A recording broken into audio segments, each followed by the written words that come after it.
Hi ಕನ್ನಡವಾದ YouTube ಚಾನಲ್ಗೆಲ್ಲ ವಿದ್ಯಾರ್ಥಿನಿಯರಿಗೆ ಸ್ವಾಗತ ಅಂತ ಹೇಳ್ತಾ 80ಕ್ಕೆ 80 ಅಂಕ ಪಡೆದಂಥ ಒಂದು ಟಾಪರ್ನ ಒಂದು ವಿಜ್ಞಾನ ವಿಷಯದ SLC ವಿದ್ಯಾರ್ಥಿಗಳಿಗೆ ಒಂದು ಪರೀಕ್ಷೆ ನಡೀತಿದೆಯಲ್ಲ 80 ಔಟ್ ಆಫ್ 80 ಮಾರ್ಕ್ಸನ್ನು ತೆಗೆದಿರ್ತಕ್ಕಂಥ ಉತ್ತರ ಪತ್ರಿಕೆಗಳ ವಿಡಿಯೋದಲ್ಲಿ ನಿಮಗೆ ಎಕ್ಸ್ಪ್ಲೇನ್ ಮಾಡ್ತಿರೋದಾಗಿರುತ್ತೆ. ಯಾವ ರೀತಿಯಾಗಿ ಬರೆದಂಥ ಸಂದರ್ಭದಲ್ಲಿ ನೀವು ಕೂಡ ಟಾಪರ್ ಆಗಬಹುದಾಗಿರುತ್ತೆ.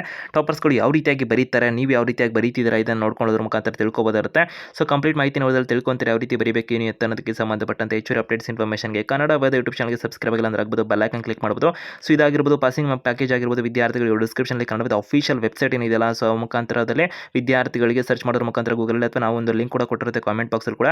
ಸೊ ಅಲ್ಲಿ ಹೋಗೋರ ಮುಖಾಂತರದಲ್ಲಿ ಅಭ್ಯರ್ಥಿಗಳು ಅದನ್ನು ಡೌನ್ಲೋಡ್ ಕೂಡ ಮಾಡ್ಕೋಬೋದಿರುತ್ತೆ. ಯಾವ ರೀತಿಯಾಗಿ ಒಂದು ಕ್ವಶನ್ ಬ್ಯಾಂಕ್ ಆಗಿರ್ಬೋದು, ಪಾಸಿಂಗ್ ಪ್ಯಾಕೇಜ್ ಆಗಿರ್ಬೋದು, ರೀತಿಯಲ್ಲಿ ಇಲಾಖೆ ಕಡೆಯಿಂದ ಬಿಡುಗಡೆ ಮಾಡಿರ್ತಕ್ಕಂಥ ಸ್ಕೋರಿಂಗ್ ಪ್ಯಾಕೇಜ್ಗೆ ಸಹಾಯ ಆಗೋ ರೀತಿಯಲ್ಲಿ ಆ ಅಂಶಗಳನ್ನು ಡೌನ್ಲೋಡ್ ಮಾಡ್ಕೊಂಡು ನೋಡ್ಕೋಬೋದಿರುತ್ತೆ ಅಂತ ಹೇಳ್ತಾ ಒಂದಾಗ ಮಾಹಿತಿನಾಗ ತಿಳ್ಕೊಳ್ಳೋದರ ಅಭ್ಯರ್ಥಿಗಳು ಸ್ಕ್ರೀನ್ ಮುಖಾಂತರ ಗಮನಿಸ್ತಿದ್ದೀರಲ್ಲ, ಇಲ್ಲಿ ವಿದ್ಯಾರ್ಥಿಗಳಿಗೆ 80ಕ್ಕೆ 80 81 ಅಂತ ಮಾಹಿತಿನ ಕೊಟ್ಟಿದ್ದಾರೆ. ಔಟ್ ಆಫ್ 40 ಮಾರ್ಕ್ಸ್ ಸಿಕ್ಕಿರುವಂಥದ್ದಾಗಿರುತ್ತೆ. ಈಗ ಯಾವ ರೀತಿಯಾಗಿ ಮಕ್ಕಳು ಇಲ್ಲಿ ಬರೆದಿದ್ದಾರೆ ಇದನ್ನು ನಾವು ಗಮನಿಸೋಣ. ಸೊ ಮೊದಲನೇದಾಗಿ ನೋಡಿದ್ರೆ ಒಂದು ಪಾರ್ಟ್ ಎ ಏನಿದೆಯಲ್ಲ, ಭಾಗ ಎ, ಅದ್ರ ಮುಖಾಂತರ ಶುರು ಮಾಡಿರೋದಾಗಿರುತ್ತೆ. ಯಾಕಂದ್ರೆ ಆಲ್ಮೋಸ್ಟ್ ಅವ್ರಿಗೆಲ್ಲ ಗೊತ್ತಿರುತ್ತೆ ಟಾಪರ್ ಆಗಿ ಬರೆದಿರೋರಿಗೆ, ಮತ್ತು ನೀವು ಕೂಡ ಒಂದು ಸರಿಯಾದ ರೀತಿಯಲ್ಲಿ ಬರೀಬೋದಾಗಿರುತ್ತೆ. ಇದನ್ನು ನೋಡಬಹುದಾಗಿರುತ್ತೆ. ಕ್ವಶನ್ ನಂಬರ್ನ ಒಂದು ಮಾರ್ಜಿನ್ ಹೊರಗಡೆ ಏನಿದೆಯಲ್ಲ ಪ್ರಶ್ನೆ ಸಂಖ್ಯೆ ಅಲ್ಲೇ ಹಾಕಿದರೆ, ಮೇನ್ ಅನ್ನು ಮೆನ್ಷನ್ ಮಾಡಿದರೆ, ಅದರ ಕೆಳಗಡೆ ಕ್ವಶನ್ ನಂಬರ್ ಹಾಕಿದರೆ, ಆಪ್ಷನ್ ಅನ್ನು ಮೆನ್ಷನ್ ಮಾಡಿದರೆ, ಆನ್ಸರ್ಗಳನ್ನು ಬರೆದಿದ್ದಾರೆ, ಅಲ್ಲಿ ಮಾರ್ಕ್ಸ್ಗಳು ನೋಡಬಹುದಾಗಿರುತ್ತೆ. ಔಟ್ ಆಫ್ 40 ಮಾರ್ಕ್ಸ್ ಒಂದೊಂದು ಮಾರ್ಕ್ಸ್ ಅವರಿಗೆ ಸಿಕ್ಕಿರುವಂಥದ್ದಾಗಿರುತ್ತೆ.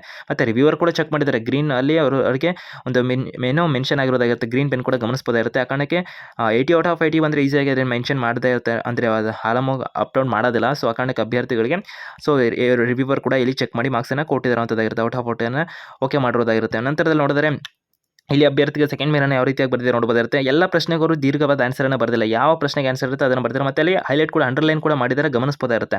ನಂತರದಲ್ಲಿ ನೋಡುವಂಥದ್ದರೆ ಸೊ ಮಕ್ಕಳಿಗೆ ಇಲ್ಲಿ ಪ್ರಮುಖವಾಗಿ ಪ್ರಯೋಗಕ್ಕೆ ಬೇಕಾದಂಥ ಉಪಕರಣಗಳು ಈ ಒಂದು ಏನು ಕ್ವಶನ್ ಇರುತ್ತಲ್ಲ ಅದಕ್ಕೆ ಸಂಬಂಧಪಟ್ಟಂತೆ ಥರ್ಡ್ ಮೇನಲ್ಲಿ ಇರ್ತಕ್ಕಂಥ ಒಂದು ಪ್ರಶ್ನೆ. ಸೊ 2 ಮಾರ್ಕ್ಸ್ ಇರೋದ್ರಿಂದ ಇಷ್ಟು ಆನ್ಸರ್ನ ಬರೆದಿದ್ದಾರೆ. ಕೆಲವೊಂದು ಪ್ರಶ್ನೆಗಳನ್ನ ನೋಡ್ಕೊಂಡು ನೀವು ಬರೆಯಬಹುದು, ಮತ್ತು ಅಂಡರ್ಲೈನ್ ಕೂಡ ಮಾಡಿದರೆ ಅದನ್ನು ಮೇನಾಗಿ ಗಮನಿಸಬೇಕಿರುತ್ತೆ.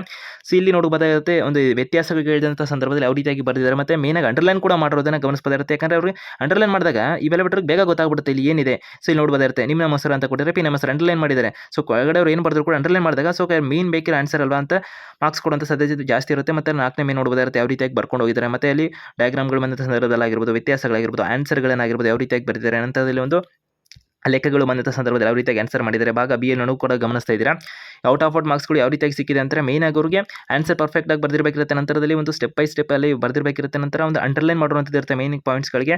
ಸೊ ಅವುಗಳು ಮೇನ್ ಮ್ಯಾಟರ್ ಆಗಿರುವಂಥದ್ದಾಗಿರುತ್ತೆ. ಮತ್ತು ಇಲ್ಲಿ ಡಯಾಗ್ರಾಮ್ಗಳನ್ನು ಬರೆದಿರುವಂಥದ್ದಾಗಿರ್ಬೋದು, ಒಂದು ಸೂತ್ರಗಳನ್ನು ಬರೆದಿರುವಂಥದ್ದಾಗಿರ್ಬೋದು, ವ್ಯತ್ಯಾಸಗಳನ್ನು ಬರೆದಿರುವಂಥದ್ದಾಗಿರ್ಬೋದು, ಯಾವ ರೀತಿಯಾಗಿ ಇಲ್ಲಿ ಫಾಲೋ ಮಾಡಿದ್ದಾರೆ. ಮತ್ತು ಭಾಗ ಸಿ ಅಲ್ಲಿ ಪ್ರಮುಖವಾಗಿ ನೋಡುವಂಥದ್ದರೆ ಸೊ ಯಾವ ರೀತಿಯಾಗಿ ಅವರು ಮೆನ್ಷನ್ಗಳನ್ನು ಮಾಡಿ ಬರೆದಿದ್ದಾರಲ್ಲ. ಸೊ ಇಲ್ಲಿ ಒಂದು ರಿಪೀಟೆಡ್ ಕ್ವಶನ್, ಎಕ್ಸ್ಟ್ರಾ ಕ್ವಶನ್ ಕೂಡ ಬರೆದಿರ್ತಾರೆ, ಬಟ್ ನೀವು ಕೂಡ ಅದನ್ನು ಟೈಮ್ ಸಿಕ್ಕರೆ ಬರೀಬೋದಾಗಿರುತ್ತೆ. ಮತ್ತು ಈ ರೀತಿಯಾಗಿ ಇಲ್ಲಿ ಬರೆದಿರೋದನ್ನು ಗಮನಿಸಬಹುದಾಗಿರುತ್ತೆ.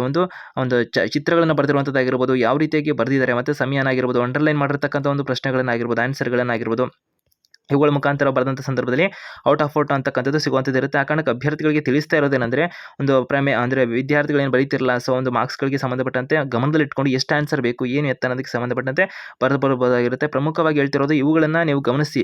ಸೊ ಅವ್ರು ಯಾವ ಥರ ಬರೆದಿದ್ದಾರಲ್ಲ ಸೊ ನೀವು ಯಾವ ಥರ ಬರೀತೀರ ಸಾಮಾನ್ಯವಾಗಿ ಗಮನಿಸಬೇಕಿರುತ್ತೆ. ಯಾಕಂದರೆ ನೀವು ಬರೀಬೇಕಿರುವಂಥ ಸಂದರ್ಭದಲ್ಲಿ ಕಾಟ್ ಮಾಡ್ತಿರ್ತಾರೆ, ಇವರು ಯಾವ ಥರ ಕಾಟ್ ಮಾಡಿದ್ದಾರೆ ಎಲ್ಲರೂ ಗಮನಿಸ್ಕೋಬೋದಾಗಿರುತ್ತೆ. ಸೊ ಮತ್ತು ಗೀಚಿ ಬರೆದಾಗ ಇವ್ಯಾಲ್ಯುವೇಟರ್ ಕೂಡ ಒಂದು ಇಂಪ್ರೆಷನ್ ಹೋಗ್ಬಿಡುತ್ತೆ ನಿಮಗೆ ಅಲ್ಲಿ. ಓಕೆ ಅವ್ರಿಗೇನು ಗೊತ್ತಿಲ್ವೇನೋ, ಕಾಂಟೆಂಟ್ ನಾಲೆಜ್ ಇಲ್ವೇನೋ ಅಂತ ಅನ್ಕೊಂಡ್ಬಿಡ್ತಾರೆ. ಆ ಕಾರಣಕ್ಕೆ ನೀವು ಸರಿಯಾದ ರೀತಿ ಯಾವುದೇ ರೀತಿ ಗೀಚದೇನೆ ಬರೆದಂಥ ಸಂದರ್ಭದಲ್ಲಿ ಸ್ಪಷ್ಟವಾಗಿ ಆನ್ಸರ್ ಹ್ಯಾಂಡ್ ರೈಟಿಂಗ್ ಏನು ಪರ್ಫೆಕ್ಟ್ ಇದೆ ಅಂತ ಹೇಳಲಿಕ್ಕೆ ಆಗೋದಿಲ್ಲ, ಬಟ್ ಆದರೂ ಕೂಡ ಒಂದು ಪರ್ಫೆಕ್ಟಾಗಿ ಒಂದು ಅರ್ಥ ಆಗೋ ಥರ ಇವ್ಯಾಲ್ಯುವೇಟರ್ಗೆ ಅರ್ಥ ಆಗೋ ಥರ ನೀವು ಬರೆದಂಥ ಸಂದರ್ಭದಲ್ಲಿ ಸಮಸ್ಯೆ ಆಗೋದಿಲ್ಲ. ಆ ಕಾರಣಕ್ಕೆ ಹೇಳ್ತಿರೋಂಥದ್ದಾಗಿರುತ್ತೆ. ಸೊ ಅರ್ಥ ಆಗೋ ಥರದನ್ನೇ ಬರೀರಿ, ಮತ್ತು ಹಂಗಂದ್ಬಿಟ್ಟು ತುಂಬ ನೀಟಾಗಿ ಬರೀತೀರಿ ಅಂತಂದ್ಬಿಟ್ಟು ಟೈಮ್ ವೇಸ್ಟ್ ಮಾಡ್ಕೊಂಡು ಬರೆಯೋಕೆ ಹೋಗಬೇಡಿ. ಮತ್ತು ಅಭ್ಯರ್ಥಿಗಳಿಗೆ ಆನ್ಸರ್ ಅಂತಕ್ಕಂಥದ್ದು ಈ ರೀತಿಯಾಗಿ ಬರೆದಾಗ ನಿಮಗೆ ಔಟ್ ಆಫ್ 40 ಮಾರ್ಕ್ಸ್ ಸಿಗೋದಿರುತ್ತೆ. ಎಲ್ಲ ನಿಮ್ಮ ಸ್ನೇಹಿತರಿಗೆ ಆದಷ್ಟು ನೀವು ವಿಡಿಯೋನ ಶೇರ್ ಮಾಡಿ ಮಾಹಿತಿನ ತಲುಪಿಸೋದು. ವಿಡಿಯೋ ಇಷ್ಟ ಆಗಿದೆ ಲೈಕ್ ಅಂತೂ ಮಾಡಿ. ಹೆಚ್ಚಿಗೆ ಅಪ್ಡೇಟ್ಸ್ ಇನ್ಫಾರ್ಮೇಷನ್ಗೆ ಚಾನಲ್ಗೆ ಸಬ್ಸ್ಕ್ರೈಬ್ ಆಗಿ.